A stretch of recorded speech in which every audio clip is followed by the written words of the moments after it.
नमस्कार, आप देख रहे हैं पीजी जयपुर। 8 अक्टूबर की बड़ी खबर। सबसे पहले हम बात करेंगे देश की बड़ी खबरों के बारे में। चेन्नई एयर शो में 5 की मौत, मंत्री बोले गर्मी से जान गई। विपक्ष बोला लोग 10 किलोमीटर पैदल चले, पानी नहीं था, सीएम की सेवा हो रही थी। चेन्नई के मरीना बीच पर रविवार को वायुसेना के एयर शो के दौरान 5 लोगों की मौत हो गई। तमिलनाडु में इन मौतों को लेकर राजनीति शुरू हो गई है। राज्य के हेल्थ मिनिस्टर सुब्रमण्यम ने कहा कि 15 लाख लोगों की भीड़ थी, गर्मी ज़्यादा थी, इसलिए 5 लोगों की मौत हुई। एयरफोर्स ने जितनी फैसिलिटी मांगी उससे ज़्यादा मुहैया कराई गई थी। सुब्रमण्यन ने कहा कार्यक्रम स्थल पर डॉक्टरों और नर्सों के साथ 2 मेडिकल टीमें तैनात थी, साथ ही 40 एम्बुलेंस भी खड़ी थी। उन्होंने यह भी कहा कि मरीना बीच पर पैरामेडिकल टीमों की ओर पीने के पानी की भी व्यवस्था की गई थी। अगली खबर की हम बात करें तो नक्सलवाद पर शाह ने 8 मुख्यमंत्रियों के साथ बैठक की। कहा इस साल छत्तीसगढ़ में 194 नक्सली मारे गए, युवाओं से हथियार छोड़ने की अपील। केंद्रीय गृह मंत्री अमित शाह ने सोमवार को दिल्ली में नक्सलवाद के खात्मे को लेकर बैठक की। विज्ञान भवन में हुई बैठक में इसमें नक्सल प्रभावित 8 राज्यों के मुख्यमंत्री शामिल हुए। शाह ने नक्सलवाद खत्म करने की कोशिशों को लेकर छत्तीसगढ़ की तारीफ की। उन्होंने बताया कि जनवरी से अब तक छत्तीसगढ़ में 194 नक्सली मारे गए हैं, 801 को गिरफ्तार किया गया है और 442 ने सरेंडर किया है। बैठक में शाह ने नक्सली युवाओं से अपील की कि वे हथियार छोड़कर मुख्य धारा में आए। उन्होंने नॉर्थ ईस्ट और जम्मू कश्मीर के 13,000 युवाओं का उदाहरण दिया जिन्होंने नक्सलवाद छोड़ा है। अगली खबर की हम बात करें तो पंजाब में आप सांसद के घर ईडी की रेड, विदेशी लेन देन का कनेक्शन। मनीष सिसोदिया ने कहा मोदी जी ने अपने तोता मैना खुले छोड़े।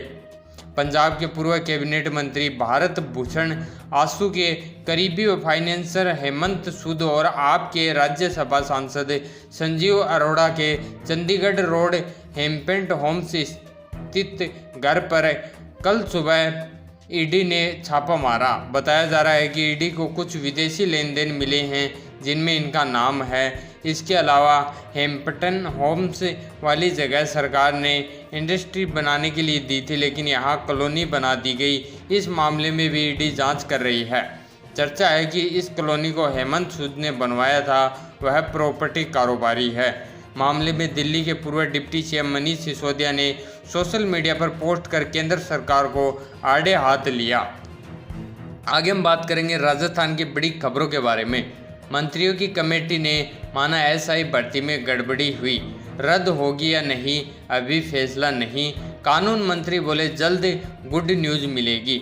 सब इंस्पेक्टर एसआई भर्ती परीक्षा 2021 को रद्द करने या नहीं करने को लेकर बनी मंत्रियों की कमेटी ने इसमें भारी गड़बड़ी मानी है। बैठक में special operation group SOG ADG VK Singh ने अब तक हुई गिरफ्तारियों और गड़बड़ी के सबूतों पर प्रेजेंट्स दिया। फिलहाल कमेटी एसओजी से मिली रिपोर्ट पर विचार कर रही है। सोमवार को हुई पहली बैठक में कमेटी ने कोई फैसला नहीं किया।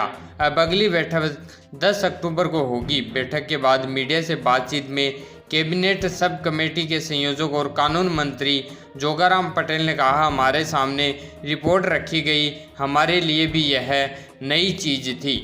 अगली खबर की हम बात करें तो होम्योपैथी और आयुर्वेद से भी डेंगू का इलाज। होम्योपैथी में सामान्य ओपीडी के साथ विशेष ओपीडी का भी संचालन।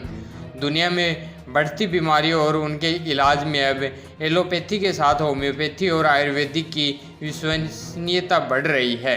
इस कारण अब इन सेक्टर में रिसर्च प्रोग्राम के जरिए नई दवाओं, इलाज के तरीकों की खोज की जा रही है। 100 दिन के कार्य की उपलब्धियों को कल मीडिया के समक्ष रखते हुए केंद्रीय होम्योपैथी अनुसंधान संस्थान जयपुर के डॉक्टर्स और रिसर्च ऑफिसरों ने बढ़ती डेंगू मलेरिया की बीमारियों का होम्योपैथी और आयुर्वेद के जरिए इलाज होने की भी जानकारी दी।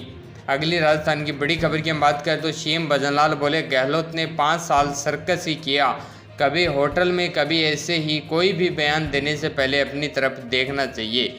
मुख्यमंत्री भजनलाल शर्मा ने पूर्व सीएम अशोक गहलोत के सर्कस वाले बयान पर पलटवार किया। भजनलाल शर्मा ने कहा, गहलोत ने 5 साल सर्कस ही किया है।